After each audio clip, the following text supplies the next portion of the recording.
నమస్తే, welcome to prime debate. Telangana politics రైతులే ప్రధాన అజెండాగా కొనసాగుతున్నాయి. అన్నదాతల సమస్యలే లక్ష్యంగా ప్రచారాన్ని హోరెత్తిస్తున్నాయి ప్రధాన పార్టీలు. రైతు డిక్లరేషన్ ప్రకటించిన కాంగ్రెస్ అధికారంలో తమదేనని ధీమాలో ఉంది.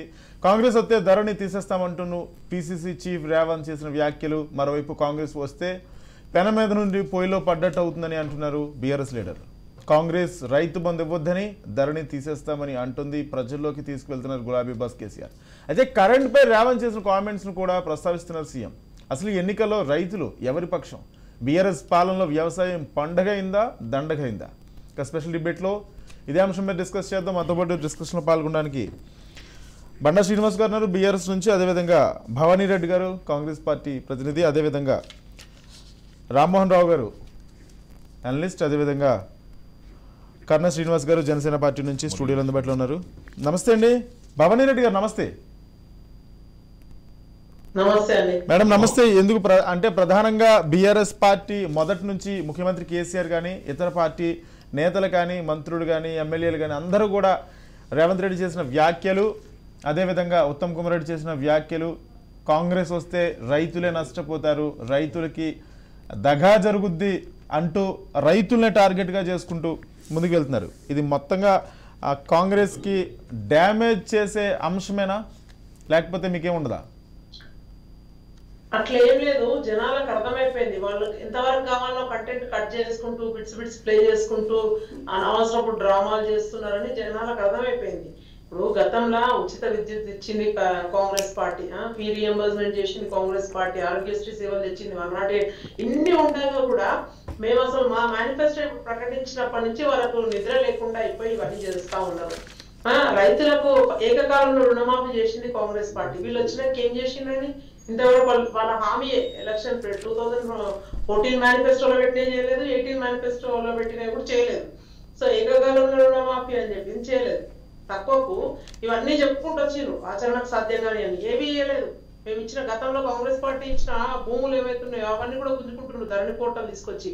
మీరు ఇందాక అంటున్నారు కదా, ధరణి గురించి కూడా డెఫినెట్ గా రేవంత్ రెడ్డి గారు చెప్పినట్టే కాంగ్రెస్ పార్టీ వస్తే ధరణి పునరుద్ధరించాల్సిందే. ఎందుకంటే అందులో 3 లక్షల ఎకరాల ధరణి అఫీషియల్ గా ఎక్కనప్పుడు ప్లస్ 21 రకాల తప్పులు దొరికినాయి అని చెప్పేసి మొత్తం పౌర సంఘాలు చూడుకోండి. అక్కడికి వస్తే ఒకటి ప్రెస్ క్లబ్లు ఉంటుంది, మీకు కూడా తెలుసు, సోమాజిగూడ ప్రెస్ క్లబ్ అని, అక్కడ ఇక్కడ సుందర విజ్ఞాన కేంద్రం, ఎక్కడ దొరికితే అక్కడ రౌండ్ టేబుల్ సమావేశాలు పెడుతున్నారు మేధావులు కానీ. అట్లాంటివన్నీ మీడియా చూపించట్లేదు. అంటే కేసీఆర్ గారు దీని మీద కూడా ఉక్కుపాదం మోపిను. Thanks 1 or 2 channels, couple of like మీరందరూ కూడా న్యూట్రల్ ఉన్న వాళ్ళు ఇప్పుడు చూపిస్తా ఉన్నారు. సో అంతకుముందు మొన్నటి వరకు కూడా అన్ఫార్చునేట్లీ ఎవరు చూపించలేదు ఏం జరుగుతుంది అని. ఇదంతా చాలా జరుగుతుంది. సో ఎక్కడికక్కడ ధర్నాలు జరుగుతున్నాయి. ధర్నా చౌక్ ఒక్క రోజు ఖాళీ లేదు ఈ 9 ఏళ్లలో. ఎస్పెషల్లీ ఎత్తేసినాక, ధర్నా చౌక్ తీసేసినాక మేము వెళ్ళి మళ్ళీ కోర్టుకు పోయి తెచ్చుకున్నట్లయితే ఒక్క రోజు అక్కడ టీచర్స్ అన్నా చేస్తారు, నోటిఫికేషన్ చేసిన పోలీసు వాళ్ళు అన్నా చేస్తారు, ఇప్పుడు రైతుల విషయానికి వస్తే 10 HP మోటార్లు అంటూ ఏదైతే రేవంత్ చేసిన వ్యాఖ్యలు ఉన్నాయో, ఈరోజు కేసీఆర్ గారు నిన్న ఈ రోజు ఆ సభలో అదే ప్రస్తావించారు. 10 HP మోటార్లు ఎవరు కొనిస్తారు? తెలంగాణ రాష్ట్రంలో 30 లక్షలకు పైగా మోటార్లను రైతులు వాడుతున్నారు. అయితే మీ లెక్కలు ఎంతవరకు రైతులు కనెక్ట్ అవుతాయి? నేను అనేది ఇంతసేపు చెప్పింది అదే కదా. వాళ్ళకు ఏం చెప్పాలో తెలియక ఇక కాంగ్రెస్ పార్టీ ముందుకు పోతుంది, ఏదో ఒకటి చేయాలి అని చెప్పేసి ఇవన్నీ అవాకులు చివాకులు వెళ్తా ఉంటారు. ఆయనకు నిజంగా కూడా ఆయనకు అన్ని అవగాహన ఉన్నది. కేసీఆర్ కు మొత్తం తెలుసు. మరి కాళేశ్వరం పేరు మీద వాళ్ళు చేసింది ఏంది? ఇప్పుడు మోటార్లు ఉంటాయి, సరే మన మాట ఆయన మాట్లాడుకుందాం. కరెంట్ ఉంటది, మోటార్లు ఉంటాయి, అన్ని ఉంటాయి.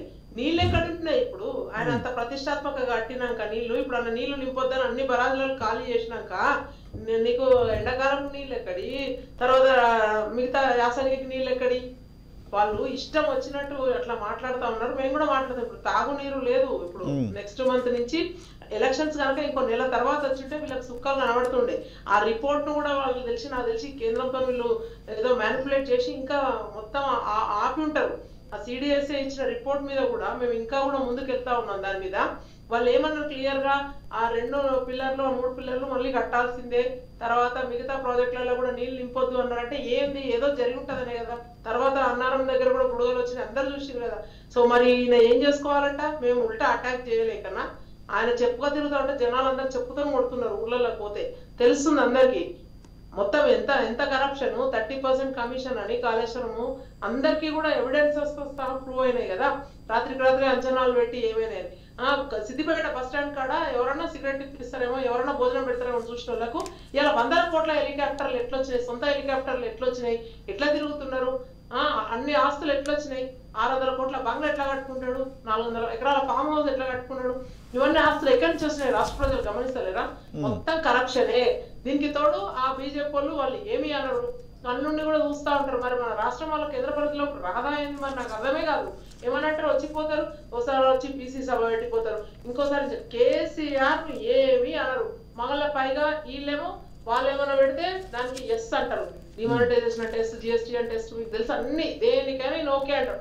ఆఖరికి రైతులకు శాపంగా ఆయన తీసుకొచ్చిన నల్ల చట్టాలకు కూడా ఈయన ఏం మాట్లాడలేకపోయిండు కేసీఆర్ అంటే. ఆయన ఎక్కడైనా చెప్పమనండి, ఇప్పుడు చెప్పమానండి కేసీఆర్ ని ఏకకాలంలో రుణమాఫీ చేస్తా అని చెప్పమానండి, 17 పంటలకు మద్దతు ధర మినిమం సపోర్ట్ ప్రైస్ ఇస్తా అని చెప్పమనండి.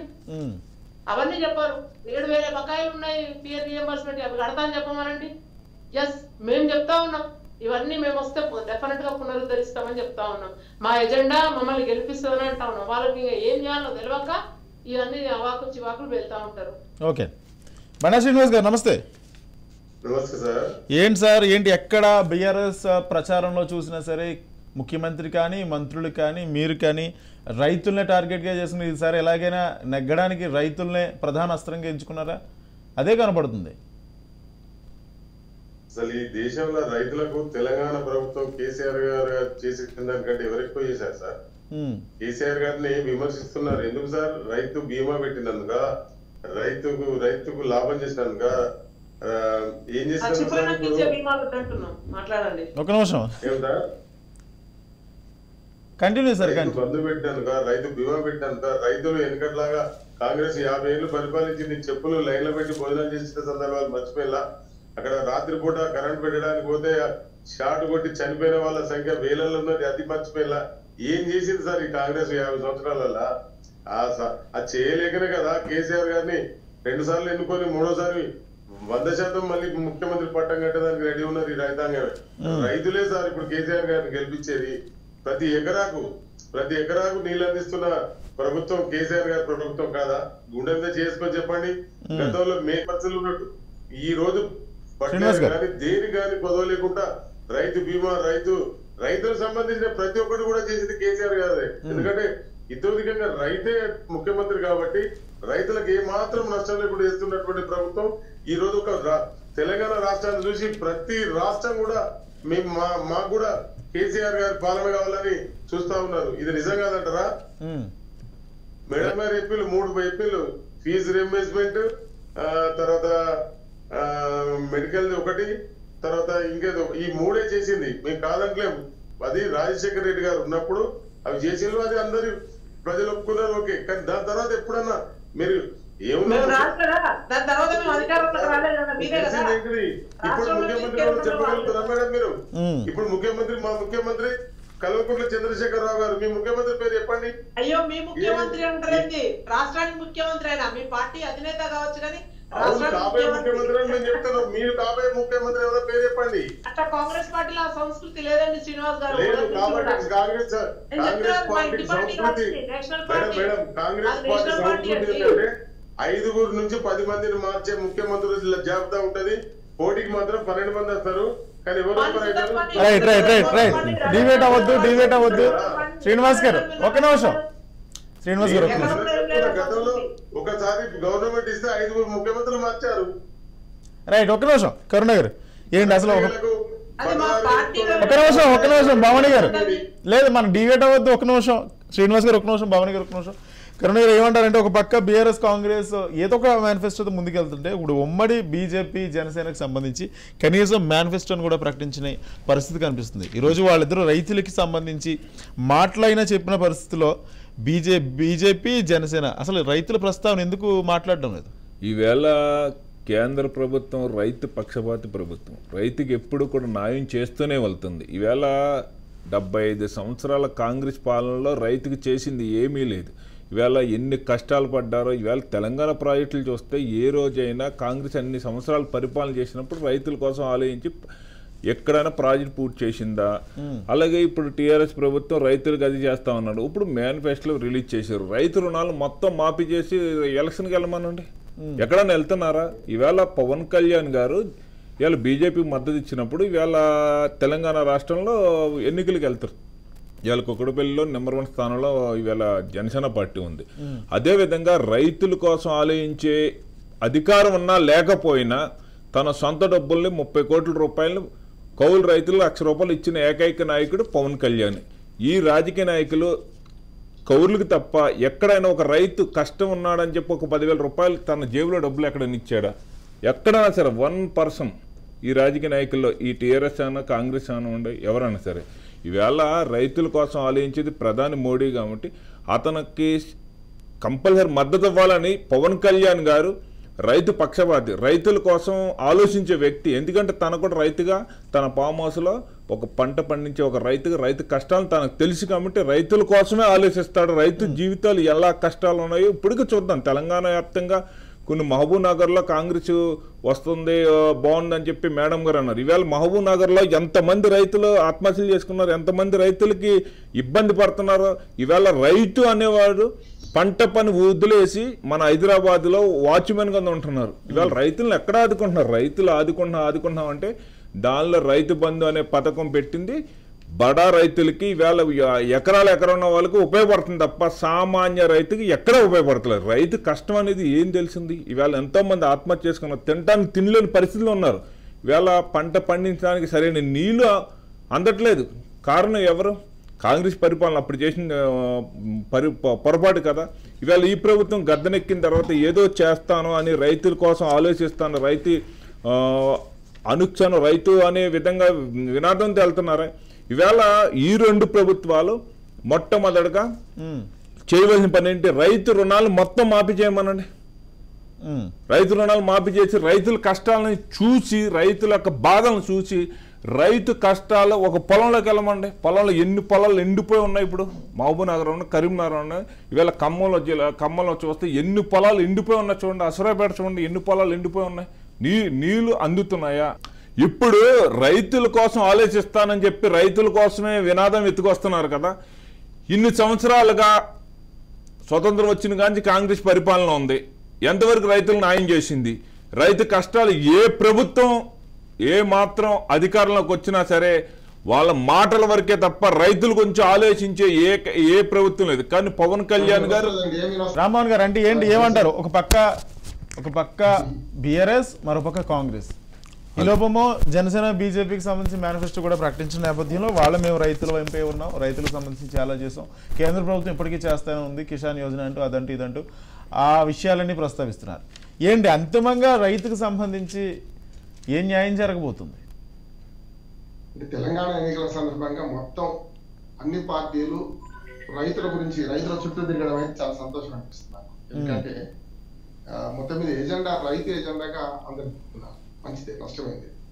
ఇంకా మేనిఫెస్టో ప్రకటించని బీజేపీ కూడా 3,100 రూపాయలకు వరి ధాన్యం ధర పెంచుతామంటారు. అంటే దాదాపు 900 రూపాయల పైన పెరిగారు. ఒకేసారి ఎట్లా వేస్తారో తెలియదు కానీ మొత్తం మీద వాళ్ళు కూడా మేనిఫెస్టో 17th ప్రకటిస్తారట.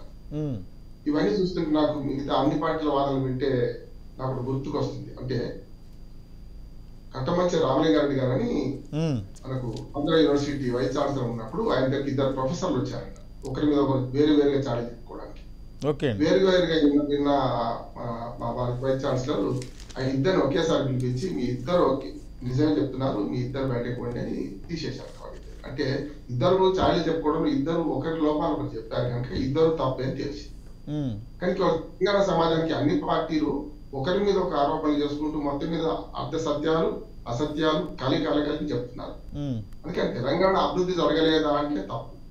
మొత్తం జరిగింది అని బీఆర్ఎస్ చెప్తున్నది తప్పే అవుతుంది, అసత్యం అవుతుంది. అంతా ఏం జరగలేదు అని ప్రతిపక్షాలు చెప్పేది కరెక్ట్ కాదు. ఎప్పుడు కూడా అభివృద్ధి నిరంతర ప్రక్రియ. ఈ నిరంతర ప్రక్రియలో అభివృద్ధి ఎప్పుడు జరుగుతూనే ఉంటుంది. కాలిబాట నుంచి బాలబాట నుంచి మట్టి రోడ్డు నుంచి కంకర రోడ్డు, ఇవాళ NH 8 లైన్లు 10 లైన్లు రోడ్లు చేసుకుంటున్నాం. అభివృద్ధి ఏం జరగలేదా? ఆనాడు 50 ఏళ్ల కాంగ్రెస్ లో కానీ 20 ఏళ్ల బీజేపీలో కానీ ఇప్పుడు 10 ఏళ్ల టీఆర్ఎస్ ప్రభుత్వంలో ఏం జరగలేదా? అట్లా నా ఉద్దేశం ఏంటంటే అభివృద్ధి నిరంతర ప్రక్రియ కనుక గ్లాసులో సగం నీళ్లు ఉన్నాయి, సగం నీళ్ళు లేవు. ఈ రెండు నిజమే అంటున్నాం. ఈ రెండు ప్రతిపక్షాలు నీళ్ళు లేవంటున్నారు, అది వాస్తవం. సగం నీళ్లు ఉన్నాయని అధికార పక్షాలు అంటున్నాయి, ఇది వాస్తవం అంటున్నారు. ఇక్కడ మనం అర్థం చేసుకోవాల్సింది అభివృద్ధి నిరంతర ప్రక్రియ కనుక ఈ నిరంతర ప్రక్రియలో పార్టీలు ఏం చేస్తున్నాయి ప్రజలు గమనిస్తున్నారు. సబ్కా సున్నా అప్నా కన్నా అందరూ చూస్తున్నారు. ఈ ఆరోపణలు శృతి మించి రాగాలు పడుతున్నాయి. వ్యక్తిగత విమర్శలు, వ్యక్తిగతంగా వ్యక్తిత్వ హననాలు, వ్యక్తిగతంగా ఏది పడితే మాట్లాడడం సరైనది కాదు.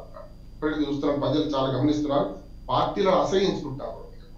ఎందుకంటే ఒకరి మీద ఒకరు ఇంత తీవ్రంగా విమర్శ చేసుకోవాలా? ఎప్పుడు కూడా విమర్శ సద్విమర్శ ఉండాలి, అభివృద్ధి వైపు ఉండాలి తప్ప ఏది పడితే అది మాట్లాడుకోవడం, ఏది పడితే నేను ఒక్కరిని అట్లేదు, ఒక పార్టీ అట్లేదు, అందరూ కూడా.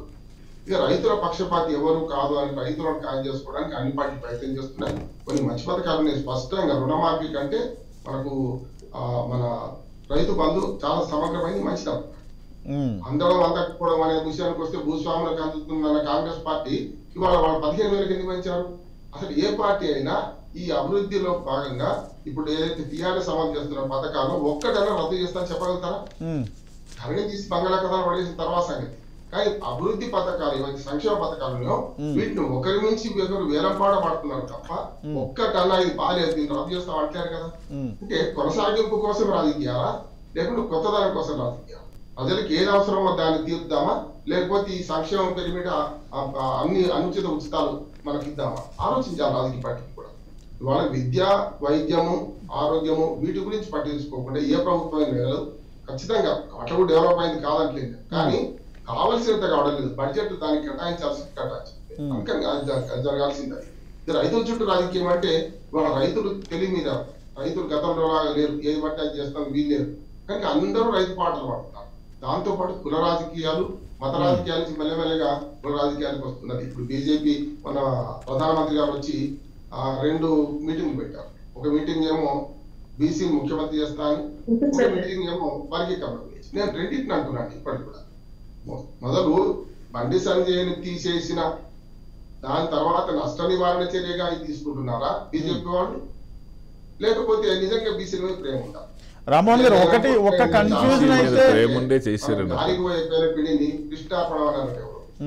సంఘం ఇవాళ 3 ముక్కల ఆట నుంచి మెల్లమెల్లగా 2 ముక్కల ఆటగా మారిపోతుంది. కాంగ్రెస్ వర్సెస్ టీఆర్ఎస్ అంటున్నారు. కనుక ఈ దశలో మరి ముఖ్యమంత్రి అయినప్పుడు కదా అని సమస్య వస్తుంది. ఎన్నడూ ఢిల్లీ బహుత్ దూర్ హై. ముఖ్యమంత్రి అయినప్పుడు అనే సమస్య వచ్చినప్పుడు ఇట్లాంటి ప్రశ్న వస్తుంది. ఇక వర్గీకరణ సమస్యరా? అసలు మహిళా బిల్లులాగానే వర్గీకరణ కూడా అవుతుందని నేను అంటున్నాను. వర్గీకరణను సమర్థించడం అని తప్పనిసరి కావాల్సింది. కానీ వర్గీకరణ గురించి ఇప్పుడే ఎందుకు జ్ఞాపకం వచ్చింది? 100 రోజుల్లో చేస్తానన్న మోడీ గారు 2014 హామీని బయటకు తీయండి. 100 రోజులు పోయింది, 10 ఏళ్ళు అయిపోతుంది కదా, ఇప్పుడు ఎందుకు వస్తుంది? అంటే తెలంగాణలో ఎన్నికల కోసం ఏ ఫీల్డ్ పడితే ఆ ఫీల్డ్ చేద్దామా అని పార్టీలు కూడా అంటున్నారు. ఏ ఫీల్డ్ పడితే ఆ ఫీల్డ్ చేద్దామా? అందుకంటే రేవంత్ రెడ్డి గారు కూడా ఈ మధ్యన మరి ఆయన మాటల వల్ల కూడా చాలా నష్టం చేసుకుంటారు. పార్టీలో భవానీ గారు చెప్పలేరు, కానీ నాలాంటి వాళ్ళని మాట్లాడతారు ఖచ్చితంగా. ఎందుకంటే రేవంత్ రెడ్డి గారు లాంటి వారు కొన్ని మాటలు అనవసరంగా పేర్కొన్నారు అంటున్నారు. అది సరైనది కాదు. కాంగ్రెస్ పార్టీనే వ్యక్తిగతంగా నాకు మిత్రులు చాలా మంది ఉన్నారు. వాళ్ళందరూ ఏంటంటే మా అధ్యక్షుడు సరిగ్గా మాట్లాడతలేరండి, 3 గంటల కరెంట్ కావచ్చు, లేకపోతే ఇతరత్ర ఇప్పుడు మాటలు కావచ్చు, మాటలు తూటాలు పేర్చే క్రమంలో కొన్ని అకమించి మాట్లాడడం కావచ్చు, అది పార్టీకి నష్టం చేస్తుందని నేను అంటున్నాను. నిజంగా చెప్పాలంటే ఒక మాట చెప్తాను. ఒకనాడు ఇందిరాగాంధీ గారు ప్రధానమంత్రిగా ఉన్నప్పుడు వాజ్పేయి గారు పార్లమెంట్ సాక్షిగా ఇందిరాగాంధీ గారు చాలా ఉగ్రంగా ప్రతిపక్షాలు చీల్చి చెండాడుతుంటే, మీరు కోపంలో కూడా అందంగా ఉన్నారు మేడం అని వాజ్పేయి గారు అన్నారు. అనగానే ఆమె అంత కోపంలో పక్కన నవ్వింది. అట్లా ఉండాలి రాజకీయాలు. ఇవాళ ఏమైందంటే పాలివాళ్ళ పంచాయతీ కంటే అధ్వానం అయిపోయింది. తెలంగాణలో 3 పార్టీలు ఒకరినొకరు విమర్శించుకున్న క్రమంలో హద్దులు మీరుతున్నారు అంటున్నాంటే చాలా విజ్ఞప్తి చేస్తున్నాను పార్టీలు. ఇది వద్దు. ప్రజలను కాబట్టి క్రమంలో అన్ని పార్టీలు వారి సేవలు చేశారు కాదంటలేదు. కానీ వాళ్ళ హద్దులు మీరి విమర్శల వల్ల ఏమవుతుందంటే పలచన అవుతున్నారు, ప్రజల ముందు పలచన అవుతున్నారు. అది కాకుండా ఉండాలి. ఎన్నికల ప్రచారం ఉందాక చేసుకుందాం, విధానపరంగా పోదాం. శత్రుత్వాలు కాదు, సిద్ధాంతపరమైన విభేదాలు ఉండాలి, విధానాలు ఉండాలి. దాని మీద మాట్లాడితే మంచిది. కానీ తెలంగాణ ఎన్నికల పేరు మీద ఏది పడితే అది మాట్లాడుకోవడం, ఏది పడితే అది విమర్శలు చేసుకోవడం, వ్యక్తిగతంగా పెద్దవాళ్ళు చిన్నవాళ్ళు చూడకుండా ఏది పడితే అది మాట్లాడడం జరుగుతున్నది. సరైనది కాదని నేను నా ఆవేదన వ్యక్తం చేస్తున్నా. పార్టీలు అన్ని విజ్ఞప్తి ఏంటంటే ప్రజల్ని ఎడ్యుకేట్ చేస్తున్న రాజకీయాలు కానీ ప్రజల్ని ఇంకా అధ్వానంగా తయారు చేస్తున్న రాజకీయాలు కాదు. అట్లాగే సోషల్ మీడియా కూడా ప్రజల బాధ్యత కూడా ఉంది. సోషల్ మీడియా కూడా నాయకుల పట్ల ఎంత అధ్వానంగా ప్రవర్తిస్తుందంటే ఏది పడితే అది రాస్తున్నారు. అసలు చెప్పరాని మాటలు అందులో పేరుతున్నాయి. ఎందుకు పార్టీలు నాయకులు మారుతున్నారు చూస్తున్నాం కదా, జంపింగ్ జపాంగులు చూస్తున్నాం కదా సార్. వాళ్ళు జంపింగ్ జపాంగులు నిన్న ఏ పార్టీలు ఉన్నారో ఇవాళ ఏ పార్టీని తెలుస్తలేదు. నిన్నటిదాకా తిట్టిన ముఖాలే పొగుడుతున్నారు, నిన్నటిదాకా పొగిడిన ముఖాలను తిడుతున్నారు. అంటే వాళ్ళ వ్యక్తిగత స్వార్థాల కోసం రాజకీయ పార్టీ నాయకులందరూ పార్టీలు మారుతుంటే ఓ భవానీ లాంటి శ్రీనివాస్ గారు లాంటి వీళ్ళు పార్టీని పట్టుకుని నేర్చుకున్నారు. నేనేమంటున్నా అంటే 2వ స్థాయి 3వ స్థాయి కార్యకర్తలు నిజంగా పార్టీ కార్యక్రమాల పట్ల ఉన్న సామాజిక కార్యకర్తలు ఏమో కమిట్మెంట్తో ఉంటున్నారు, అయినా రాజకీయ నాయకులందరూ నాటకం ఆడుతున్నారు. వాళ్ళ స్వార్థం కోసం వాళ్ళ పార్టీలు మారుతున్నారు. 3 పార్టీలు మారిన వాళ్ళు చూస్తున్నారు. నా మిత్రులు చాలా మంది టిఆర్ఎస్ నుంచి బీజేపీ కాంగ్రెస్ వీళ్ళందరూ గమనిస్తున్నారు కదా ప్రజలు. కనుక ప్రజలు సబ్కా సున్నా అప్నా కర్ణ. తెలంగాణలో కుల పోరాటం లేవు, ఖచ్చితంగా వర్గ పోరాటం ఉంటది. ఇవన్నీ చూస్తున్నారు. రేపు కర్రు కాల్చి వాద పెడతారంటున్నారు. అందరికి కూడా ఎవరిని ఎక్కడ ఉంచాలో ఎవరిని ఎక్కడ పెట్టాలో తెలుసు. అంతిమంగా 2 మాటలు చెప్తాను. 2014లో ప్రతిపక్షంగా కాంగ్రెస్, 2018లో ప్రతిపక్షంగా కాంగ్రెస్ గెలిపించారు. ప్రజల ఆశలను భంగపరుస్తూ విరాయింపు అంటే తప్పు ఎవరిది, పోయింది వాడు తీసుకునే వాడికి ఎంత తప్పు, పోయింది వాడు అంతే తప్పు కదా, అమలు అయినా కూడా తప్పే కదా. విరాయింపుదారుల కంటే కాంగ్రెస్ పార్టీ నుంచి బీఆర్ఎస్ కు ఎమ్మెల్యేలు సప్లై చేసే పార్టీగా మిగిలిపోయింది. అందుకని నిజంగా ఇవాళ కాంగ్రెస్ గ్రాఫ్ పడిపోవడానికి కారణం అది. ప్రజలు స్పష్టంగా టిఆర్ఎస్ కు కాంగ్రెస్ ధీట్ అని ఇచ్చారు, 2 సార్లు తీర్పు ఇచ్చారు కదా. దాన్ని నిలబెట్టుకోకపోతే ఏం చేద్దాం మనం? ఇప్పటికైనా సరే గట్టి ప్రతిపక్షం ఉండాలని కోరుకుంటున్నాను. తెలంగాణలో మంచి ప్రతిపక్షం ఉంటేనే సరైన సవాలు ఉంటుంది, సరైన విధంగా అభివృద్ధి చేస్తారు. ఒళ్ళు దగ్గర పెట్టుకొని పాలకులు కూడా పనిచేస్తారు. పాలకులు అప్రతిహతమైన మెజారిటీ వస్తే కూడా మితిమీరిపోతారు, ఏది పడితే వాళ్ళు ఇష్టం ఉన్నట్టు చేస్తారు. కాకపోతే ప్రాంతీయ పార్టీలు, భవన్ గారికి మంచి మాట అన్నారు, ప్రాంతీయ పార్టీలు ప్రైవేట్ ఆస్తులుగా మారిపోయినాయి కనుక ప్రాంతీయ పార్టీలో కొన్ని అవరోధాలు ఉండవు. ఏది మాట్లాడే వాళ్ళు సొంతంగా ఇక్కడ అధిష్టానం పడతారు. కానీ ముఖ్యమంత్రిని ప్రకటించడంలో వీటిల్లో జాతీయ పార్టీలో కొన్ని ఇబ్బందులు ఉంటాయి. జాతీయ పార్టీ డైరెక్ట్ గా ముఖ్యమంత్రి అన్నారు. కానీ కాంగ్రెస్ లుకలుకలు మరి నష్టం చేస్తాయి కదా. సమస్య ఎక్కడ వస్తుంది? కాంగ్రెస్ లో 5-6 ముఖ్యమంత్రులు మేమైతే అనడం ఇది పార్టీకి నష్టం చేస్తుంది. అంతర్గత ప్రజాస్వామ్యం ఉండాల్సిందే. ఇంత పెద్ద అంతర్గత ప్రజాస్వామ్యం కదా కనుక క్రమశిక్షణ రాహిత్యంగా మారితే ప్రజల్లో చులకనైపోతారు. ఇక బీజేపీ సంగతి చెప్పాల్సిన అవసరం లేదు. తెలంగాణ రాష్ట్రానికి ఒక్క హామీ కూడా, విభజన హామీలో ఒక్కటి ఇవ్వలేదు ఇంతవరకు. ఒక తెలంగాణ వాదిగా 10 ఏళ్ల తర్వాత ఎప్పుడో మేము చేస్తాం, మేము అధికారంలోకి వస్తే చేస్తాం, డబుల్ ఇంజన్ సర్కార్ అంటే నమ్మే పరిస్థితులు ఎవరు లేరు. అందుకనే బీజేపీ గ్రాఫ్ పడిపోవడానికి ప్రధానమైన కారణం అదే. ఈ 10 ఏళ్లలో తెలంగాణ ₹1 కూడా అదనంగా స్లోగన్ వచ్చింది, అభివృద్ధి పౌర హక్కు, తెలంగాణ జన్మ హక్కు. ఇవాళ తెలంగాణ పౌరులందరూ మనం మాట్లాడాల్సింది ఏంటంటే తెలంగాణలో పన్నుల మాట ఎట్లా రావాల్సిందే, కాంగ్రెస్ ఉన్నా వస్తుంది, బీజేపీ ఉన్నా వస్తుంది. కాకుండా విభజన హామీల అమల్లో కానీ వీటి మీద కొట్లాడదాం అంటున్నాను. రాజకీయ పార్టీలు అందరికీ రామ్మోహన్ గారు మనం పాటిద్దాం. తమిళనాడులో ఏవైతే అన్ని రాజకీయ పార్టీలు అవసరమైతే ఒకటైతాం ప్రతిపక్షంగా, అక్కడ ప్రతిపక్షాన్ని తేడా ఉన్నారు డిఎంకే కానీ అన్నా డిఎంకే కానీ. ఇటీవల తమిళనాడు ఎన్నికల్లో హిందీ భాష రుద్దుతామని ఒక మాట అంటే అన్నా డిఎంకే తమిళనాడులో మిత్రపక్షంగా బీజేపీ గుండె కూడా ఏం చేసింది? అవును, సమస్య లేదు, హిందూ నూతనంగా ఉన్నారు. ఆ రాజకీయాలు తెచ్చుకుందాం కానీ మనం కొట్లాడుకోవాలి. ఒక్క నిమిషం రామ్మోహన్ గారు. రైట్, భవానీ గారు ఏంటంటే ధరణికి సంబంధించి పెద్ద ఎత్తున మొదటి నుంచి చర్చ జరుగుతుంది. మీరేమో తీసి బంగాళాఖాతంలో వేస్తా ఉంటున్నారు. ధరణి తీసేస్తే రైతుల్ని మళ్ళీ మోసం చేయడానికి కాంగ్రెస్ పార్టీ ప్లాన్ చేస్తున్నారు. అసలు ఈ ధరణి గోలండి నాకు అంత ఆడుగులు లేదు కానీ సంథింగ్ లైక్ మీరైతే ధరణి గురించి మాట్లాడుతున్నారని అయితే అర్థమైంది. ధరణి పేరు మీద 6 నెలలు రిజిస్ట్రేషన్ ఆపి వాళ్ళు కుటుంబం, కేసీఆర్ కుటుంబం ఎన్ని వందల ఎకరాలు రాయించుకుందో అదంతా బయట పెడతాం. అదంతా పెట్టడానికి ధరణి మేము కూడా వచ్చినాక పునరుద్ధరిస్తామని చెప్తా ఉన్నాం. బంగాళాఖాతంలో కలుపుతామంటే తీసుకెళ్లి అట్లా బంగాళాఖాతంలో పడేస్తామా? అట్లా కాదు కదా. ఇప్పుడు మీరు ఒకసారి ఓపెన్ చేయండి, నేను ఈయనే ఉంటా లైవ్ లా. రామ్మోహన్ గారు ఉన్నారు, శ్రీనివాస్ గారు ఉన్నారు. ఒకసారి ధరణిని చెక్ చేయండి, మీరు ఏది వర్క్ చేస్తుందో మీరు ట్రై చేయండి ఇప్పుడు ఒకసారి. సో ధరణి మాటలో జరిగిన అన్యాయాలను మేము ప్రశ్నిస్తున్నాం. ఎందుకు 3 లక్షల ఎకరాలు ఎందుకు అధికారికంగా ఎక్కనీయలేదని చెప్తున్నాం. కాంగ్రెస్ గతంలో ఇచ్చిన పోడు భూములు అయితే ఉందో, అసైన్ భూములు పట్టాలు ఏదో అవన్నీ ఎందుకు తీసుకున్నారు వెనుకకు, వాళ్ళ దగ్గర నుంచి భూములు ఎందుకు గుంజుకుంటున్నారని అడుగుతున్నాం. 21 రకాల తప్పులు జరిగినాయి అలా. అంటే ఒకరు కబ్జా మీద ఒకరు ఉంటారు, ఒకరి పట్టా ఇంకొకరికి ఉంటది, రైతు బంధు ఒకరికి పడుతుంది, అసలు హక్కుదారు ఇంకొకరు ఉంటారు. సో ఇదంతా కూడా డెఫినెట్ గా అడుగుతాం కదా. ఇప్పుడు కౌలు రైతులు వాళ్ళ దగ్గర మెకానిజమే లేదు కదా. మామూలుగా రైతులకు ఇస్తున్నారు కానీ కౌలు రైతులు రైతులే కాదంటున్నాడు కదా. ఇప్పుడు తెలంగాణలో మెజారిటీ ఆఫ్ భూములు సపోజ్ నేను ఉన్నానండి, నాకు 4 ఎకరాలు ఉంది, నేను చేస్తలేను కదా, కౌలు రైతే కదా చేసేది, మరి రైతు బంధు వచ్చిన అకౌంట్ లో పెడితే ఏందన్నట్టు. సో చేసేవాళ్ళు వాళ్ళని వదిలిపెట్టి, అంటే ఇన్ని రకాల తప్పులు జరిగినప్పుడు డెఫినెట్ గా మేము అదే స్టాండ్ తీసుకొని ఉంటున్నాం. ధరణిని పునరుద్ధరించడం 100% కాంగ్రెస్ ప్రభుత్వం ఏర్పాటు కాగానే చేస్తారు.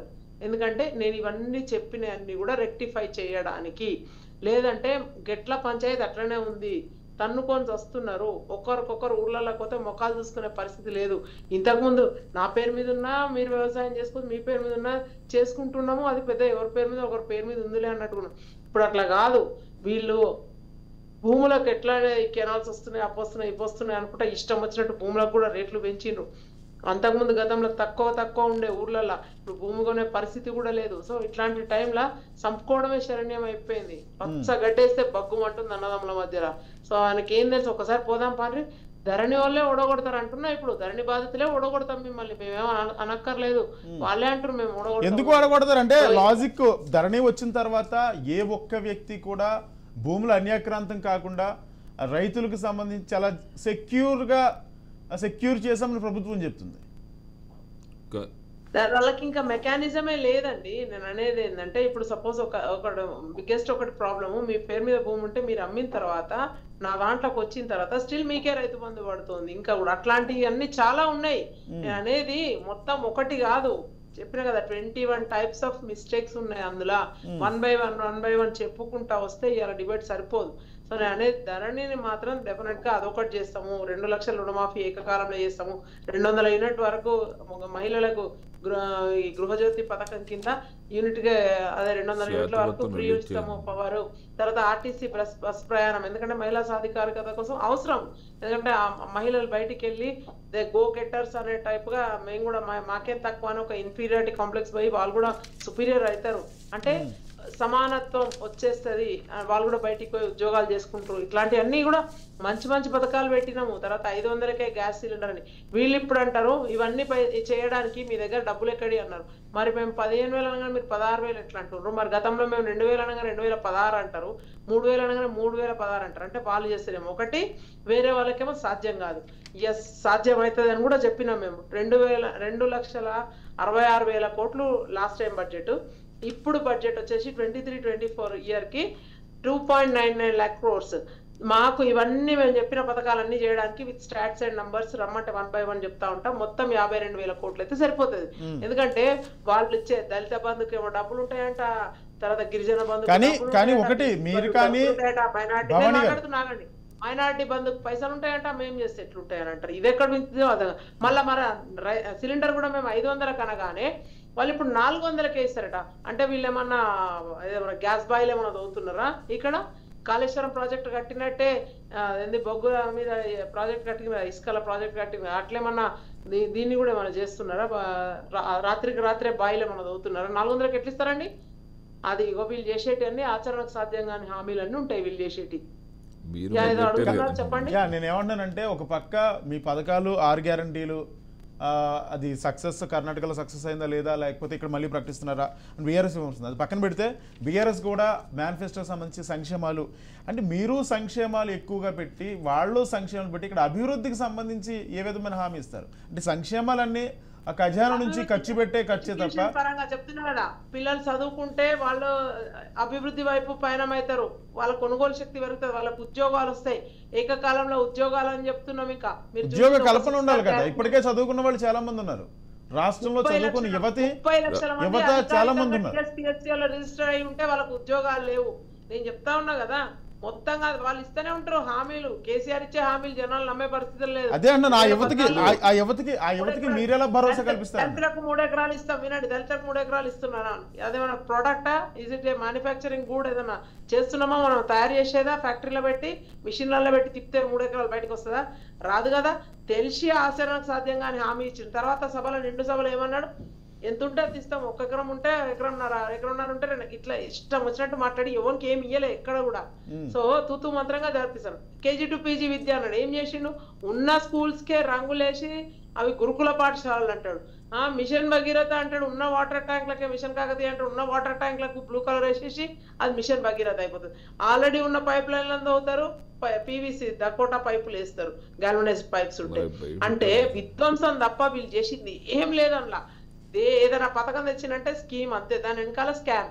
ఏదైనా తీసుకొస్తారు వాళ్ళ కార్యకర్తలు, లేదంటే మెగా కన్స్ట్రక్షన్స్, వాళ్ళు ఏమన్నా మెగా కృష్ణారెడ్డి, ఈ ప్రతిమా కన్స్ట్రక్షన్స్, గాయత్రి కన్స్ట్రక్షన్, వీళ్ళందరూ బతకడానికి అవన్నీ కూడా. సో అందరు కూడా ఎల్ఎన్టీ బతకడానికి. ఇప్పుడు చూడండి మొత్తం ప్రాజెక్టు 1,00,000 కోట్ల పైన పెట్టి కట్టి ఇప్పుడు మొత్తం అది పనికిరాని ప్రాజెక్ట్ ఇప్పుడు అది. అంటే ఆ 1,00,000 పైచిలకు కోట్ల ఇది ఎవరిని ఎత్తిన రుద్దుతారు. ఇప్పుడు ఎల్ఎన్టీ పడితే నేను ఆ 2 పిల్లర్లు మాత్రం వేస్తా అంటాడు, మిగతా మొత్తం ప్రాజెక్ట్ కట్టిస్తాడా? వాళ్ళతో కట్టిస్తాడా కేసీఆర్? అంటే ఎంత ప్రజాధనం వృధా అయింది. దాని పేరు మీద ఎన్ని వందల వేల ఎకరాలు సేకరణ చేసిండ్రు, ఎంత మంది నిరాశ్రయులు అయినరు. ఇప్పుడు వీళ్ళు అంటున్నారు మోటార్లు ఇస్తాము, కరెంట్ ఇస్తాము, అది అని. ఏం చేసుకోను? మా దగ్గర రండి, మా జిల్లా ముఖ్యమంత్రి జిల్లానే మాది. ఇంకొక ఆయన మంత్రి, ఆరోగ్య శాఖ మంత్రి కూడా ఉన్నాడు. ఒక దిక్కు రైలు కట్ట, ఓ దిక్కు డ్యాములు, ఓ దిక్కు కాలువలు. అసలు పండించే భూమి లేనప్పుడు ఎవరికి నీళ్ళు తీసుకొచ్చి ఏం చేస్తావు? మోటార్లు పెట్టి ఏం చేస్తావు? కరెంట్ ఇచ్చి ఏం చేస్తావు? ఆయన కొండపోచమ్మ సాగర్ కింద ఆయన ఒక 400 ఎకరాలు ఫామ్ హౌస్ వారంగానే పారినట్టేనా? ఇంతవరకు 1 ఎకరా నీళ్ళు ఎక్కడ ఇవ్వలే. రైతులక్కడ నీళ్ళు ఇచ్చినట్టు ఆయన చెప్తున్నారు. ఎక్కడ చెప్పండి? ఏ లింకులు కంప్లీట్ అయినా చెప్పండి. టనల్ కంప్లీట్ అయినా? మల్లన్న సాగర్ టు కొండపోచమ్మ సాగర్ లింక్ ఉందా? ఏవి కనెక్ట్ కాలేదు. ఆడ 18 కిలోమీటర్లు అవ్వలేదు. మీకు ఎట్లా తెలిసి ఏ రకంగా? ఒక నిమిషం భవానీ గారు, ఒక నిమిషం శ్రీనివాస్ గారు చెప్పండి. శ్రీనివాస్ గారు ఏమంటారు? భవానీ గారు చెప్పింది చాలా చెప్పడానికి బాగానే ఉంది, కానీ ఇప్పుడు తను వెంబడే ఎలక్షన్లు అయిపోయి వాళ్ళ ముఖ్యమంత్రి వచ్చినట్టు వీళ్ళు మొత్తము ధరణి తీసేసినట్టు ఇవన్నీ మాట్లాడుతూ ఉన్నారు. కానీ నేను చెప్పేది నేను చెప్పేదాకా విన్నా కదా, మీరు వినండి. భవానీ గారు మీరు వినండి, మేము మాట్లాడాలి కదా, మీరు మాట్లాడాలి కదా. స్కామ్ లో ప్రభుత్వం అంటేనే కాంగ్రెస్ ప్రభుత్వం మేడం. కాంగ్రెస్ ఈ దేశానికి భ్రష్టు పట్టించినటువంటి ప్రభుత్వం తెలుసా? 50 ఏళ్ళు పరిపాలన చేసిండ్రు. ఏం ఉద్ధరించారు ఈ రాష్ట్రానికి? ఏం చేసిండ్రు 50 ఏళ్ళు చేసిండ్రు? అది చెప్పండి. ఇప్పుడు ఏదో చేస్తా చేసిందో చెప్పండి. ఏం చేయలేదు. మొన్న టికెట్లు అమ్ముకున్నారు కదండి. మీరు ఏదో చెప్తారు. మొన్నటి మన టికెట్ల సంస్కృతి మీరు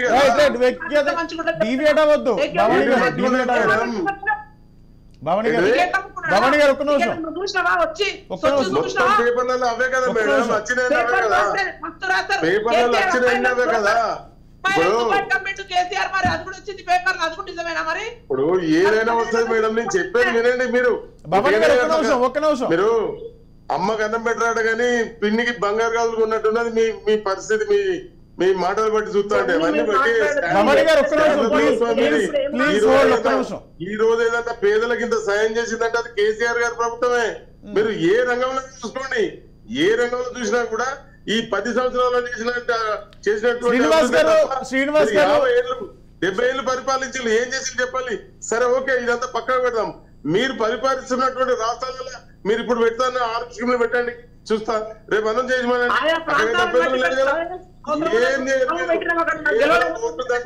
మాట్లాడుతున్నా మాటే తప్ప మీరు వేరే మీరు రాష్ట్రాలలో మీరు పరిపాలిస్తున్న రాష్ట్రాలలో పెట్టండి, పెడతాయి మీరు నమ్ముతాం. ఇక్కడ ప్రజలు కూడా నమ్ముతారు. పెడుతున్నాం అన్ని. కర్ణ గారు ఏంటి అంటే ఒక పక్క ప్రస్తుతం నడుస్తున్న సిచ్యువేషన్లో అభివృద్ధి సంక్షేమ పథకాల మీద పూర్తిగా వెళ్తున్నారు. అంటే అభివృద్ధికి సంబంధించి ఎందుకు ఎవరో మాట్లాడట్లేదు?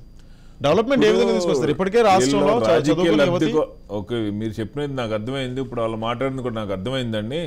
ఇప్పుడు టీఆర్ఎస్ కాంగ్రెస్ అన్న అధికార దాహం కోసం తప్ప ప్రజలతో మమేకం, ప్రజలకు ఏం కావాలో చేద్దామని ఉద్దేశం లేదు.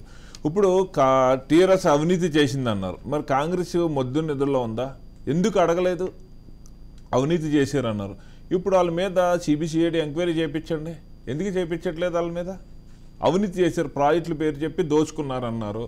రైతు బంధు పథకం పెడితే దానిలో ఈ విధంగా జరుగుతుంది అన్నారు. మరి దాని మీద మీరు ప్రతిపక్షంగా ఒక అసెంబ్లీలోకి వచ్చినప్పుడు దాని మీద ఎందుకు గట్టిగా నిలదీయలేదు? రైతుల కోసం ఏ విధంగా మీరు స్పందిస్తున్నారు? రైతు సంక్షేమం అన్నారు. రైతు సంక్షేమం రైతు కోసమే ఇవాళ ఎక్కడ చూసినా డిబేట్ జరుగుతుంది. ఎక్కడ చూసినా ఏ మీటింగ్ జరిగినా అదే చెప్తున్నాడు. రేవంత్ రెడ్డి చెప్పినా, కేసీఆర్ చెప్పినా ఇదే చెప్తున్నాడు. ఆ విధంగా చెప్తున్నప్పుడు రైతుకు ఇది చేస్తాం, ఇది మేము అమలు చేస్తాం, ఈ హామీ ఖచ్చితంగా అమలు చేస్తాం, ఒక శ్వేతపత్రం రిలీజ్ చేయమండి, సంతకం పెట్టి రిలీజ్ చేయమండి. ఏ పార్టీ అయినా సరే, ఈవేళ టీఆర్ఎస్ అయినా సరే, ఈవేళ కాంగ్రెస్ అయినా సరే, ఒక లెటర్ ప్యాడ్ మీద మేము రైతుకి ఇదిగో బహిరంగంగా ఒక లెటర్ ఇమ్మనండి, మేము రైతు రుణాలు మాఫీ చేస్తాం, ఇవాళ 2 ఎకరాలు ఉన్న రైతుకే మేము ఈ యొక్క ₹1,00,000 ₹2,00,000 ఏదైతే ప్రకటించారో అది మేము ఇస్తాము అని హామీ చేయమండి. ఎక్కడా లేదు. ఎందుకంటే వాళ్ళు ఏదో చేశారని చెప్పి ఏళ్ళ చేసుకుని ఏళ్ళకేళ్ళ కొట్టుకుంటాం తప్ప రైతుల కోసం కానీ, సామాన్య ప్రజల కోసం కానీ, మధ్యతర కుటుంబాల కోసం ఎక్కడ ఆలోచించవలసిన ఆలోచన కూడా ఈ ప్రభుత్వాలకి, ప్రతిపక్ష నాయకుడైన కాంగ్రెస్ నాయకులకి లేదు. వాళ్ళు ఏంటంటే వాళ్ళ రాజకీయ లబ్ధికి వాళ్ళు ఎంత తిన్నారు, వీళ్ళు ఎంత తిన్నారు అనే ఆలోచన తప్ప ఎక్కడన్నా సరే అసెంబ్లీ సాక్షిగా ప్రశ్నించే వాళ్ళు ఎవరైనా ఉన్నారా? వాళ్ళు ఎందుకు ప్రశ్నించలేకపోయారు? మనం చేస్తున్న ప్రజల్లోకి వెళ్తున్నారు కదా. ఇప్పుడు ప్రజలు అడుగుతున్న ప్రశ్న అది. ఇవాళ జనసేన పార్టీ తరఫున నేను అడుగుతున్న ప్రశ్న కూడా అదే. ప్రజలకు ఏ విధంగా న్యాయం చేశారు? ఇవాళ సామాన్యంగా ఉన్నాడు, మధ్యతర కుటుంబాలు ఉన్నాయి. ఇవాళ అనేక మంది రైతులు నష్టపోయి పొలాలని కౌలు రైతులకు ఇచ్చేసే కౌలు రైతులు కూడా పండలేక వాళ్ళ ఆత్మహత్య చేసుకునే పరిస్థితి ఉంది. కౌలు రైతులు ఏం చేస్తారు? ఇవాళ మా నాయకుడు కౌలు రైతులకి తన సొంత డబ్బు ₹30 కోట్ల రిలీజ్ చేసి ఒక్కొక్క రైతుకి ₹1,00,000 కాడికి ఇచ్చుకుంటూ వచ్చాడు. అట్లీస్ట్ మీరు కాంగ్రెస్ పార్టీ ఎలక్షన్కి వెళ్తుంది, ఒక రైతు దగ్గర కలిసిందా? ఒక రైతు కష్టాల గురించి మాట్లాడుతుందా? రైతు ఏంటి రైతును రాజు ఎప్పుడు చేస్తారు? పేదరికంలో ఉన్నాడు, ఇప్పుడు గుడిసెలోనే బతుకుతున్నాడు, మేడల్లో మిద్దుల్లో ఎక్కడా లేడు. అలాంటి పరిస్థితి సంక్షేమ పథకాలు అని చెప్పి ఇది అమలు చేస్తామని చెప్తున్నారు తప్ప సామాన్య ప్రజలకు ఉపయోగపడిపోయే హామీ ఎక్కడా లేదు. ఈవేళ రాష్ట్రాన్ని ఖజానాన్ని పెంచే ఆలోచన లేదు. రాష్ట్ర ఖజానాన్ని అప్పులు పాలు చేయడం తప్ప ఎటువంటి ఆలోచన అయితే వీళ్ళు చెప్పే మేనిఫెస్టోలో ఎటువంటిది హామీలు ఇచ్చిన హామీల్లో ఎక్కడా కనిపించట్లేదు. ఇది 100%. మీరు దీని విషయంలో చెప్పండి. మీరు రామ్మోహన్ గారు సార్, ఈ రెండు పార్టీలే కదా, అన్ని పార్టీల మేనిఫెస్టోలకు సంబంధించి కూడా సంక్షేమానికి సంబంధించి హామీలు ఇస్తున్నారు. కానీ డెవలప్మెంట్ మాడ్యూల్లో ఎక్కడ అధికార పార్టీ కానీ లేకపోతే మిగిలిన పార్టీలు కూడా ఎందుకు మాట్లాడడం లేదు? ఇప్పటికే రాష్ట్రంలో చదువుకున్న యువత కానీ, లేకపోతే ఉద్యోగాల కోసం ఎదురు చూస్తున్న యువత, లేకపోతే పారిశ్రామికంగా ఎదుగుదాం అనుకున్న యువత, 3 రకాలు. ఒకటేమో మనకి ఈ మేనిఫెస్టోలో అనుచిత ఉచితాలు అయితే పెద్దగా లేవు. నా ఉద్దేశం ఏంటంటే తమిళనాడు రాజకీయాల్లాగా మనం అయితే కంప్యూటర్లు లేకపోతే ల్యాప్టాప్లు స్కూటర్లు ఇస్తానట్లేం కదా, మంచిది అంటున్నా. అంటే సన్నని గీత ఉంటుంది మనకు సంక్షేమానికి అభివృద్ధికి మధ్యన. నా ఉద్దేశం ఏంటంటే ఎక్కడైతే అసమానతలు ఉన్నాయో అసమానతల సమాజంలో పెన్షన్లు కానీ ఇతర స్కీమ్లను ఉండాల్సిందే కదా అని రైతుకు సంబంధించింది కానీ, వృద్ధులకు సంబంధించింది, వికలాంగులకు సంబంధించింది కానీ, వితంతులకు సంబంధించిన కానీ అంశాలు ఉండాల్సిందే అంటారు. కొంచెం ఎక్కువ తక్కువ. ఇవాళ ద్రవ్యోల్బణం పెరుగుతుంది. ఒకనాడు ₹50 ఇచ్చిన పెన్షన్ 200 అయింది, 200 నుంచి 1000 అయింది, 1000 నుంచి 2016 అయింది, ఇప్పుడు 3016 కాబోతుంది. 5000 దాకా పోతాయి అంటున్నారు 4 ఏళ్ల తర్వాత. ఈ అవసరమే అంటున్నారు. వీటిని పూర్తిగా నిరవధికాలని చెప్పలేము. నా ఉద్దేశం ఏంటంటే ఉత్పాదకతలో భాగంగా అయితే ప్రజలకు పని కల్పించినట్టు కొంతవరకు సానుకూల పరిణామాలు సంభవిస్తాయి. నిజంగా ఈ పెన్షన్లన్నీ కూడా రోజు ఖర్చు పెట్టేవి కదా. మనకు ఏవి కూడా ధనవంతులు ఖర్చు పెట్టారు, కానీ పేదవాడికి 2000 పెన్షన్ ఇస్తే సాయంత్రం కల్లా ఖర్చు అయిపోతుంది నెలంతా కూడా. కనుక నా ఉద్దేశం ఏంటంటే ఈ పథకాలు మంచివే, కొంచెం ఎక్కువ తక్కువ చేస్తున్నారు. కానీ అభివృద్ధికి కూడా విద్యా ఆరోగ్యాలతో పాటు మౌలిక వసతులకు అప్పు చేసి పప్పు తింటున్నామా లేక అప్పు చేసి మనం ఏం చేస్తున్నామని ఆలోచించాలి. ఈ పథకాల విషయంలోకి వస్తే పార్టీల మధ్య విభేదాలు ఉంటాయి. ఇప్పుడు ధరణి విషయంలో నేను ఒక 10 ఆర్టికల్స్ రాశాను. ధరణిలో చిక్కులు, తక్కువ హక్కులు. భవాని గారు ప్రస్తావించిన అంశాలు చాలా నేను బయటకు తీశాను. అంటే పాత పట్టేదాలు అమ్ముకుంటే వాళ్ళ పేరు మీద 5 మంది రావడం, నిరర్ధకంగా గుండ్లు రాళ్ళు ఉన్న వాడికి రావడం, చాలా వరకు మనకు మిస్సింగ్. అంటే మీకు ఒక్క గుంట కూడా అందులో సేకరిస్తే సరైన మొత్తం బ్లాక్ లో పెట్టడం, దానికి అధికారులంతా కలెక్టరు CCLA దాకా పోవడం, సామాన్య పౌరుడు కష్టపడుతున్నారు. కానీ మొత్తం ఇంట్లో ఎలుకలు ఉన్నాయని మొత్తం అయితే ఇల్లు దగ్గర పెట్టుకోలేం కదా. కానీ మంచిది బేసిక్గా చూస్తే. దీన్ని మన కోదండరామ్ గారు మేము మన భూమి సునీల్ అందరం మీటింగ్ పెడితే స్పష్టంగా చెప్పిన ధరణి మంచిది, ఇందులో లోపాలని పరిహరించుకోవాలి, లోపాలు తీసేయాలి. కాంగ్రెస్ కూడా అదే చెప్పాలి. బంగాళాఖాతంలో పడేసి ఒక ఆశువుగా మాట్లాడారు కానీ దాన్ని ఉంచాల్సిందే, ఉంచుతారు కూడా. అట్లాగే రైతు బంధు ఉన్నది, దాన్ని పెంచే ప్రయత్నంలో ఏం చేస్తున్నారు, సంస్కరించాలి. 5 ఎకరాలకు 10 ఎకరాలు పరిమితం చేయాలి. కేటీఆర్ గారు కూడా ఈ మధ్య అన్నారు కదా 5 ఎకరాలు పరిమితం చేస్తామంటారు కదా. అప్పుడు కూడా సమస్యలు వస్తాయి. గతంలో సీలింగ్ వచ్చినప్పుడు 50 ఎకరాలు 100 ఎకరాలు అందుకనే ఎప్పుడు కూడా ప్రజలు శతకోటి దరిద్రాలకు అనంతకోటి ఉపాయాలు ఉంటాయి. ప్రజలు కూడా దానికి అనుగుణంగా తయారవుతారు. 5 ఎకరాలంటే భార్యాభర్తల పేరు మీద పిల్లల పేరు మీద చేసేస్తారు. 20 ఎకరాలు ఉన్నోడు 5 ఎకరాలకి వస్తారు. సాచురేటెడ్ పాయింట్ మనకి పథకాలు ఉండాలనేది మొట్టమొదటి నినాదం ఇచ్చింది మనకు రాజశేఖర రెడ్డి గారు. 50 రూపాయలకు గతంలో పెన్షన్ ఏముండే తెలుగుదేశం హయాంలో కూడా చచ్చిపోతే తప్ప కొత్త పెన్షన్ రాకపోతే ఊళ్ళే. కానీ ఏమైంది, ఊళ్ళో అందరికి 200 రూపాయలు పెన్షన్ ఇస్తామన్నారు. అది మొదలైంది కదా. ఉచిత కరెంట్ ఇప్పుడు ఎవరు తీసేయలేరు.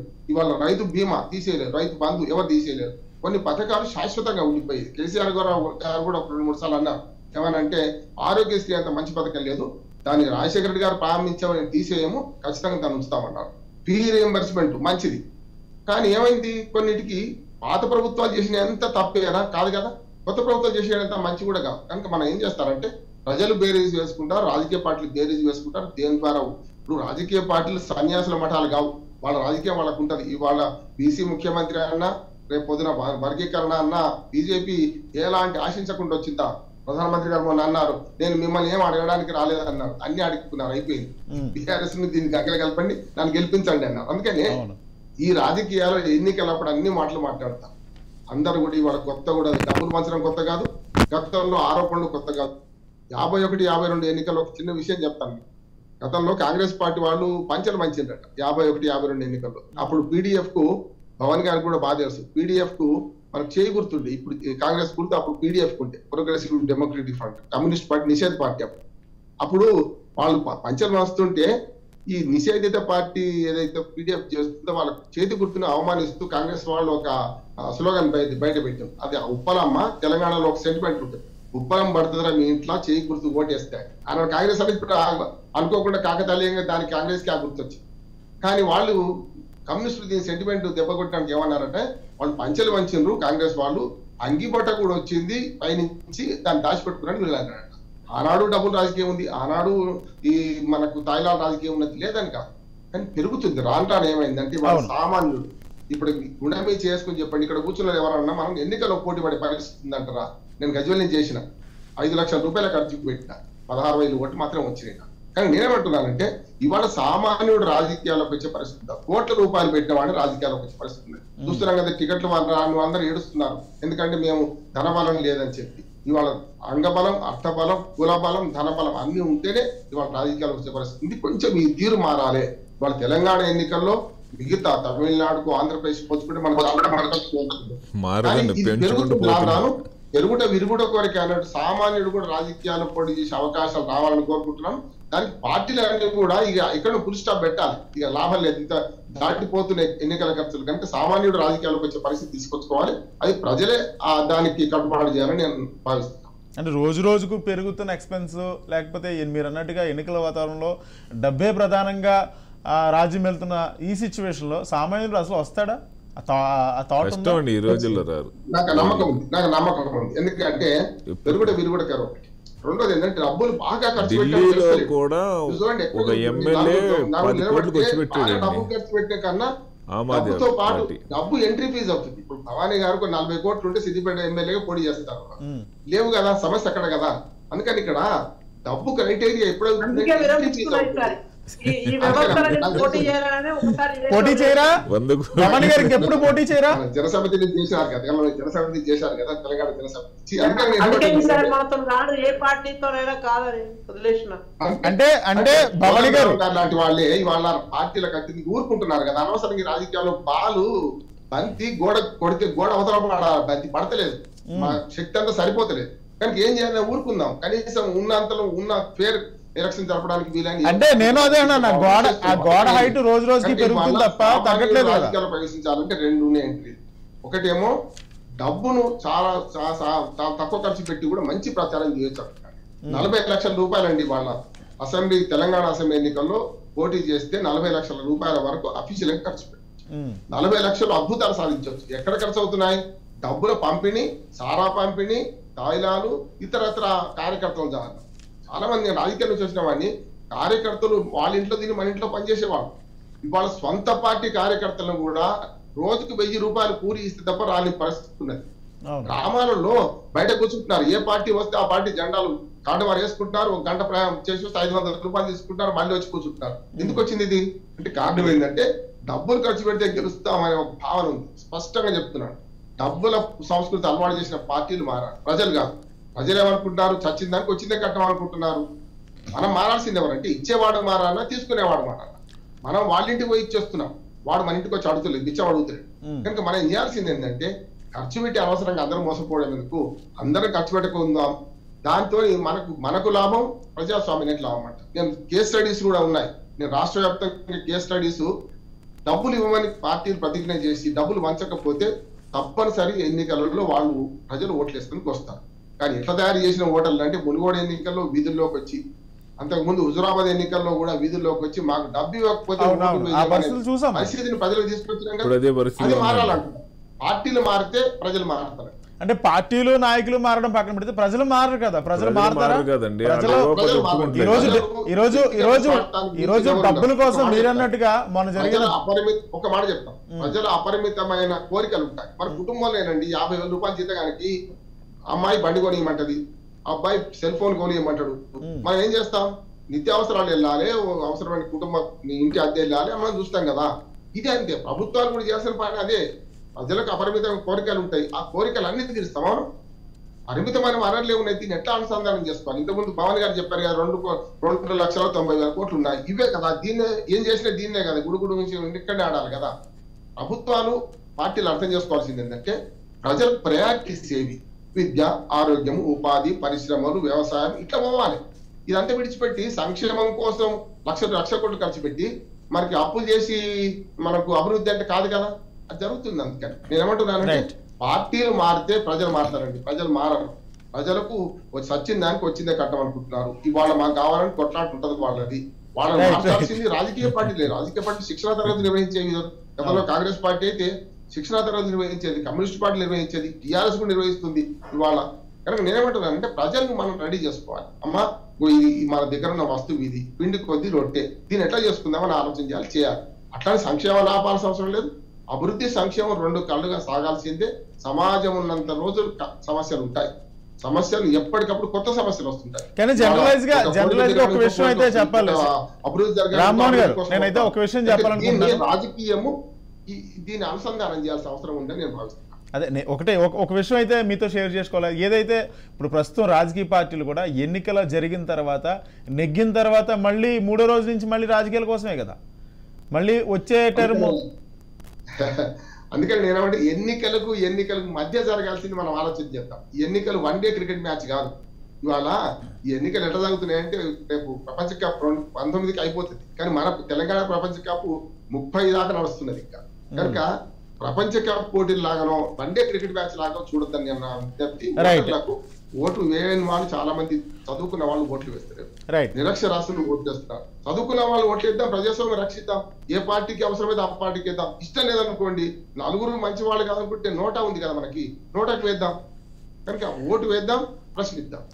కొన్ని ప్రాంతాల్లో అభ్యర్థుల కంటే నోటాలు ఎక్కువ వచ్చిన సందర్భాలు గత ఎన్నికల్లో చాలా చూసాం. రైట్. బండా శ్రీనివాస్ గారు ఏంటి, ఒక ₹1,00,000 రుణమాఫీకి సంబంధించి ఇప్పటికే చాలా మంది రైతులకి రుణమాఫీ చేయలేదనే విమర్శ. ఇటువంటి సిచ్యువేషన్లో ఎన్నికలకు వెళుతున్న బీఆర్ఎస్ ప్రభుత్వం రైతులు మీరు ఇస్తున్న హామీలు కానీ లేకపోతే మీరు ప్రకటిస్తున్న తాయిలాలు కానీ నమ్మే పరిస్థితి ఉందా? రుణమాఫీ అనేది మొత్తం 19,000 కోట్లు సార్. ఆల్రెడీ 14,000 కోట్లు పేమెంట్ అయింది. ఇక్కడ ఎట్లా తీసుకున్నట్టు స్లాబ్ సిస్టమ్ లో ₹1,00,000 ఉన్న వాళ్ళకి మాఫీ అయింది. 1,10,000 ఉన్న వాళ్ళు, 1,20,000 ఉన్న వాళ్ళు ఇట్లా స్లాబ్ లెక్కల తీస్తా ఉన్నారు. అందరు కూడా దాదాపు అయిపోతుంది. ఇప్పుడు 1,30,000 వరకు వచ్చింది సార్. 1,40,000, 1,50,000, 1,60,000 ఇట్లా ఉన్న వాళ్ళకు దశల వారీగా మాఫీ అయితే అంటే ఇప్పుడు 1,30,000 వరకు వచ్చింది, 30,000 వరకు వచ్చింది. వాళ్ళందరూ కూడా 1,00,000 మాఫీ అయింది. 1,40,000 వచ్చేటప్పటికి మళ్ళీ వాళ్ళకు కూడా మా పెద్ద ఇట్లా అందరూ కూడా అదంతా కంటిన్యూ వడ్డీకి చేస్తారు సరిపోతుంది. అప్పుడు మీరు మాఫీ చేస్తే వడ్డీకి సరిపోతుంది. మీరు వడ్డీకి సరిపోడు కాదు మేడం, ఇప్పటికీ 14,000 కోట్ల రూపాయలు ఆల్రెడీ మాఫ్ చేసిండ్రు. ఇంకొక 5,000 కోట్లు ఉన్నది, అది కూడా క్రమంగా అయితే ఉంటది. అది 1,30,000 వరకు ఇప్పుడు అయింది. 72%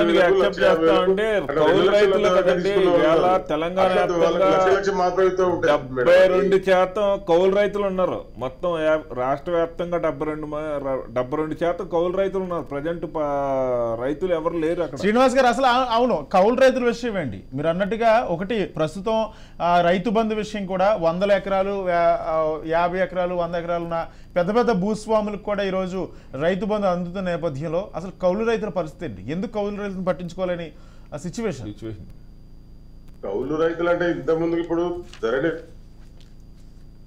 ఎవరైతే భూములు ఉన్నాయో వాళ్ళకే రైతు బంధు ఇవ్వాలనేది తీర్లు. దాని తర్వాత కౌలు రైతులు కూడా ఇప్పుడు పర్యవేక్షణలు ఉన్నది. మళ్ళీ నెక్స్ట్ ఇప్పుడు వాళ్ళకు కూడా ఇవ్వాలనేది ప్రభుత్వ దృష్టిలో ఉన్నది. తప్పకుండా వాళ్ళ కౌలు రైతులు కూడా వస్తాయి సార్. ఇప్పుడు ప్రభుత్వం మేమేమంటున్నానంటే ప్రభుత్వాన్ని మేము అడిగింది ఏంటంటే మ్యాక్సిమం ఈ తెలంగాణ వ్యాప్తంగా 72% భూమిని పండించిన వాళ్ళు కౌలు రైతులే. రైతు ఎక్కడ పండించట్లేదు. దానికి మీ ప్రభుత్వం ఏ విధమైన హామీ ఇస్తుందో దానికి సమాధానం చెప్పమంటున్నాను. ఎందుకంటే వీళ్ళ కౌలు రైతు అండి ఆత్మహత్య చేసుకుంటుంది, చనిపోతుంది, నష్టపోయేది కౌలు రైతే. రైతు బాగానే ఉంటుంది, రైతు బంధు వచ్చేస్తున్నాడు, శుభ్రంగా తినేస్తున్నాడు. కానీ కౌలు రైతు అన్యాయంగా వాళ్ళ జీవితాలు బలి చేసుకుంటున్నాడు, అప్పులు పాలవుతున్నాడు. కౌలు రైతు మీరు సరైన హామీ ఎక్కడిస్తున్నారు? కౌలు రైతులు రైతు ఇట్లా అవుతుందనే రైతు అంటే మీరు అనేది కౌలు రైతులది మీ పొలమే ఉందండి. నా పొలం సార్ ఇప్పుడు నెక్స్ట్ సేవలు దాటి నా పొలం ఉంటే ఆ పొలం దగ్గర కౌలు రైతు అవసరం లేదు. వాళ్ళకి రేషన్ కార్డు ఉంటే సరిపోతుంది. వాళ్ళకు కూడా 5 లక్షలు వర్తింపేలాగా చేసిండ్రు.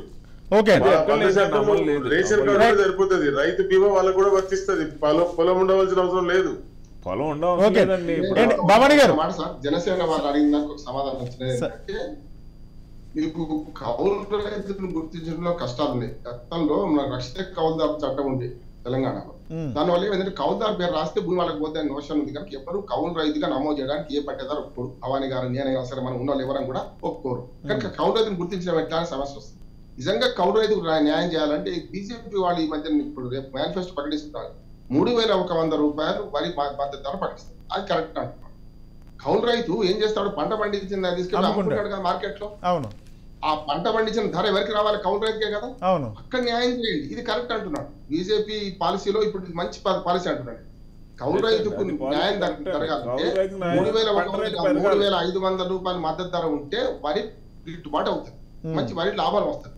అంటే మన స్వామినాథన్ కమిషన్ రిపోర్ట్ మేరకు 2,000 ఖర్చు అవుతే 3,500 ఇవ్వాలి, 50% లాభం కదా. అందుకని అదే వడ్లను మీరు కొనే పరిస్థితులలో 3,100 చేస్తా అన్నారు. అది కౌలు రైతులు ఓకే. భవానీ గారు ఫైనల్ గా ఉంటారు. ఒకటి ఫైనల్ గా కాంగ్రెస్ పార్టీ అధికారంలోకి వస్తే 2 లక్షల రుణమాఫీకి సంబంధించి ఎంతవరకు పాసిబిలిటీ ఉంది? భవానీ గారు వినిపిస్తుందండి? భవానీ గారు ఫ్రీజ్ అయినట్టుందండి, ఆగిపోయినట్టు. నాకు అర్థమైతలేదు, మీరు వినిపించట్లేదు. ఓకే, ఇప్పుడు వినిపిస్తుంది. నా మాట అర్థమవుతుందమ్మా. వారు అడిగింది ఏంటంటే 2 లక్షల రుణమాఫీ ఎట్లా సాధ్యం చేస్తారు మీరు అని అడుగుతున్నారు. చెప్పినాం కదా, ఏకకాలంలో 2 లక్షల రుణమాఫీ ఎందుకు సాధ్యం కాదు. నేను ఇందాక బడ్జెట్ లెక్కలు కూడా ఇచ్చిన మీకు. సో ఆదాయాన్ని పెంచాలి, ఇక్కడ రైతులకి ఏది అవసరమో అది చేయాలి. లేదంటే వాళ్ళు చేయలేని పరిస్థితి. రైతు బంధు వేసినా కూడా వడ్డీలకే పోతుంది. అది మొన్న జరిగింది అదే. వీళ్ళు నాంచి 1,00,000 రూపాయలు రుణం తీసుకున్న 1,40,000 అయినాక వడ్డీ, అప్పుడు 1,00,000 రూపాయలు వేస్తే మళ్ళీ ఈ వడ్డీ అట్లనే ఉంటది, 40,000 అట్లనే ఉంటది. సో అట్లా క్యూములేటివ్ అయ్యి లాస్ట్ కి వచ్చేసరికి మళ్ళీ ఏం మిగలదు. సో ఆ రైతు బంధు మొత్తం అట్నే పట్టుకున్నారు. బ్యాంకు వాళ్ళు బకాయిలు ఉన్నప్పుడు తీసేసుకుంటారు. సో అట్లా కాకుండా రైతుకు 2 లక్షల కన్నా ఎక్కువ రుణాలు లేవు కాబట్టి ఆ 2 లక్షల ఏకకాలంలో రుణమాఫీ చేస్తే ఆయన ఫ్రీ అవుతాడు. రైతు ఫ్రీ అయినప్పుడు ఆయన పరిస్థితి మొత్తం ఏమున్నా సరే పెట్టుబడికి ఇట్లా ఏదన్నా భవానీ గారు, కౌలు రైతుల పరిస్థితి ఏంటంటే పంట నష్టం ఉంటే పంట నష్టం బీమా ఉంటాయి, అవన్నీ మిగులుతాయి. సో ఇట్లాంటప్పుడు ఇవన్నీ పెట్టుకొని వాళ్ళు చేయక వాళ్ళకి సాధ్యం కాక ఏది సాధ్యమవుతాయి. కాళేశ్వరం కట్టకపోయి ఉంటే, అట్లాంటి గుదిబండ ఒకటి తేకపోయి ఉంటే వాళ్ళు 2 లక్షలైంది 3 లక్షలైనా రుణమాఫీ చేసేయండి, డబ్బులుండే. 16,000 కోట్ల మిగులు రాష్ట్రాన్ని ఇవాళ 5 లక్షల కోట్ల అప్పుల పాలు చేసి మొత్తం రాష్ట్రాన్ని, ఇంకా బాండ్స్ గిట్లా అవన్నీ కలిపితే 6 లక్షలు దాటిపోయినాయి. ఇవన్నీ చేసి ఇంకెట్లా సాధ్యము అంటే ఇంకా మేమేం చెప్పలేమండి. ఇట్లా వాళ్ళు చేసే రైట్. థ్యాంక్ యూ భవాని గారు, థ్యాంక్ యూ బండా శ్రీనివాస్ గారు, థ్యాంక్ యూ కర్ణ గారు, థ్యాంక్ యూ అండి రామ్మోహన్ రావు గారు. మొత్తంగా తెలంగాణ ఎన్నికల్లో అన్ని పార్టీలు రైతులనే ప్రధాన అస్త్రంగా ఎంచుకుంటున్న ఈ పరిస్థితుల్లో రైతులు ఎవరు వెంట నడవబోతున్నారు, రైతులు ఏ పార్టీకి పట్టం కట్టి ఏ పార్టీ వెంట అరకపట్టుకుని నడవబోతున్నారు అనేది మరికొద్ది రోజుల్లో తేలాల్సి ఉంది. ఇది వాటి prime debate. Keep watching Raj news.